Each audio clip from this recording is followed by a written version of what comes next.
Attention orders. The Secretary of the Army has reposed special trust, confidence in the patriotism, valor, fidelity, and professional excellence of Christopher Douglas Brandon. In view of these qualities and his demonstrated leadership potential and dedicated service to the U.S. Army, he is therefore promoted from Sergeant First Class to Master Sergeant. Advancement is effective 1 October 2021 with a date of rank 1 October 2021.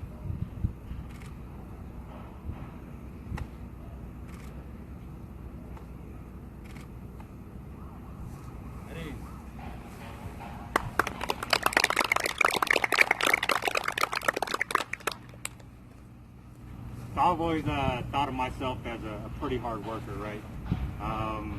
And then I met Sergeant Brandon, and I recognized that I could do a lot more, right? If he could do it, then so could I, kind of thing. He was able to, in his actions, right, inspire me to continue to try harder, to work harder, to see things through, right? He's got a very customer support oriented mindset to where he's willing to bend over backwards to ensure that this mission for this unit, for all our subordinate units, that they're taken care of at all times, right, and that they're able to accomplish anything that they got to do.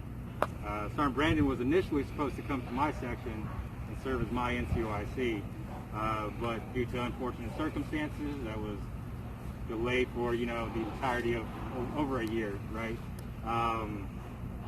And it was a heavy ask. It was a very tall order for something to be placed upon him. And I really can't think of anybody who would be better to take on that role, because it was his ability to, figure out, like, he'd never ran a CompSec shop before, but he took the time to learn all the rules and regulation and just jump right in, feet first, right, without any hesitation. And he pretty much knocked it out of the park, right? We've all seen those messages come across saying just how well they've done on this CSLA audit, right? And if you look at their trend reports, he's taken these battalions who were averaging over 400 incidents a month to less than 10, right? And it's due to all the effort, all the stress, all the bending over backwards, and just taking this thing on head first, right? And it was amazing to watch him do that. And on top of that, he was still able to find the time to, in essence, still continue to serve as that NetOps NCOIC. More so in the background because he didn't have the dedicated time to do it, but he still did a fantastic job of doing it. I know that our NCOs and our soldiers would still go out to him and seek his advice and his guidance, right?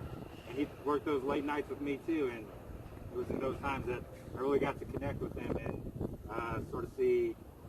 He would help me work through any kind of issues or problems that I was having. He would have I didn't fully understand the technical aspect of everything I was talking about. He could still just offer us an ear to listen to, right, and help me sort of clarify my own thinking, so it wasn't so muddied all the time. And he was doing exactly, I think, what we ask of our senior NCOs, and that's to provide that guidance, that mentorship, and to share in their knowledge, wisdom, and experience, right?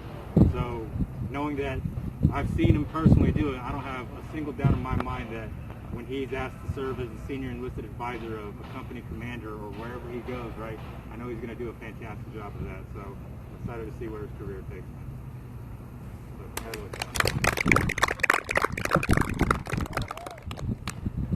All right, so yes, this last year has been challenging, okay? As he stated, I came in here to be the NetOps NCOIC. I had never been in a brigade NetOps.